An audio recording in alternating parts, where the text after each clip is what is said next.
ठाणे के काशीनाथ घानेकर में महाराष्ट्र के वन मंत्री, पालघर जिला के पालक मंत्री व भाजपा के संपर्क मंत्री गणेश नाइक द्वारा जनता दरबार आज लगाया गया। ठाणे में आयोजित जनता दरबार भव्य रूप से संपन्न हुआ। जनता दरबार में ठाणे जिला अधिकारी अशोक शिंगारे, कोकण के पदवीधर विधायक एडवोकेट निरंजन डावखरे, भाजपा जिला अध्यक्ष संजय वागुले, पूर्व सांसद संजीव नाइक, समाज सेवी एडवोकेट धनंजय सिंह के साथ तमाम भाजपा के पूर्व नगर सेवक, पदाधिकारी एवं बड़ी संख्या में ठाणेकर नागरिकों की उपस्थिति रही। नागरिकों ने अपनी जन समस्याओं को जैसे अतिक्रमण व अनाधिकृत बांधकाम, घन कचरा व्यवस्थापन, अम्लीय पदार्थ बिक्री आदि समस्याओं को लेकर जनता दरबार में निवेदन दिया गया। हजारों की तादाद में नागरिकों की उपस्थिति रही।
बाकी कोणालाही घेतलं नाही।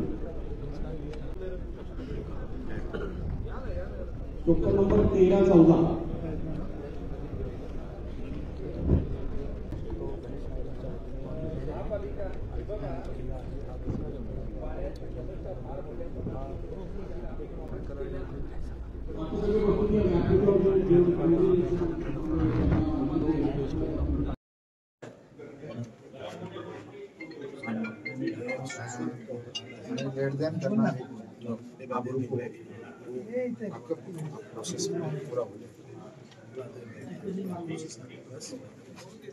प्रोसेस में नहीं तो कुछ कर नहीं, कोई मदद कर सकते। ओके, इसका दूसरा कॉपी किधर? हे बघा, बाब अशी आहे की जनसामान्यांच्या एकूण प्रयत्नांना मर्यादा असतात।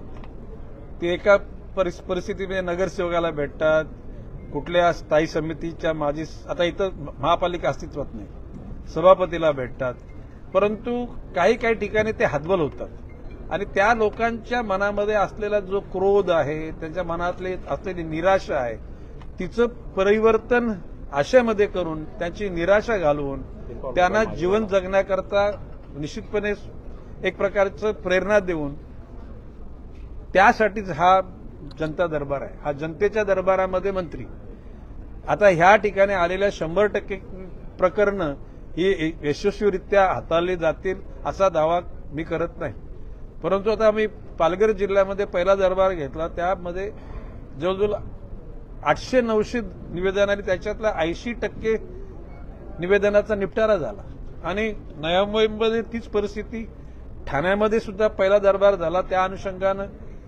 80% नाही पण 60% साधारणपणे त्याच्यात यश मिळाले। लोक येऊन इथं आमची कामं झाली म्हणून त्या ठिकाणी बिचारे कोणी शाल आणतो, कोणी फुलं आणतो।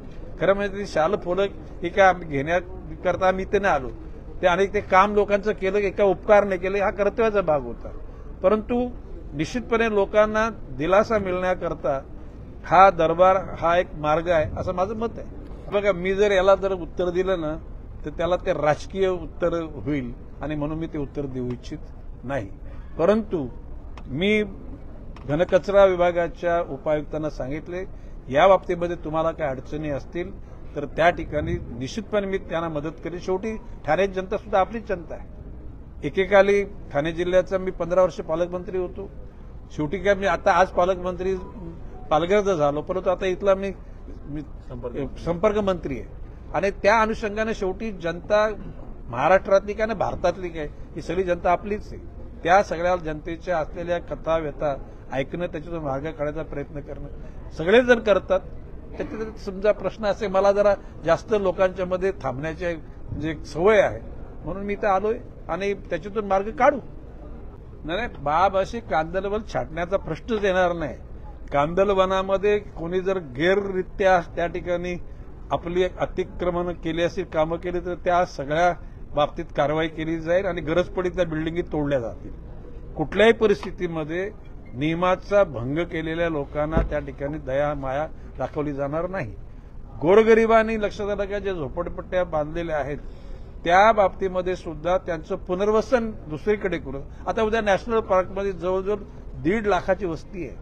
त्याच्यामध्ये जवळ 51,000 तिथले मूलचे 42 पाडेत, त्या पाड्यातले आदिवासी वगैरे लोक राहतात. परंतु त्यांचं सुद्धा पुनर्वसन नॅशनल पार्कच्या बाहेर म्हाडाच्या माध्यमातून त्या ठिकाणी करण्याचं ठरलेलं आहे.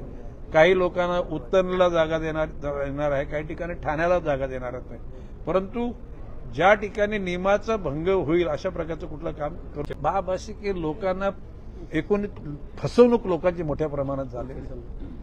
काही ठिकाणी बिल्डर लोकांची दादागिरी आहे. वरिष्ठ पातळीवर असलेल्या स्वतःच्या एकूण इन्फ्लुएन्स याचा प्रभाव टाकून गोरगरिबांच्या भावना दाबण्याचा प्रयत्न चाललाय. मी पोलीस यंत्रणेला सांगितलं की आलेले अर्ज हे 100% खरेच असतील असं म्हणण्याची गरज नाही. त्याच्यामध्ये अर्ध खरं अर्ध खोटं, काही ठिकाणी अर्जदार सुद्धा स्वतःचे राग म्हणजे काढण्याकरता सुद्धा अर्ज करतो. आता मी मगाशी म्हटल्याप्रमाणे राजकारणामध्ये सुद्धा 90% राजकारणी, 10% चिटर लुटर आणि भ्रष्टाचार राजकारणी आहेतच. पत्रकारामध्ये सुद्धा 90% पत्रकार चांगले, 10% चिटर लुटर आणि ब्लॅकमेलर आहेतच.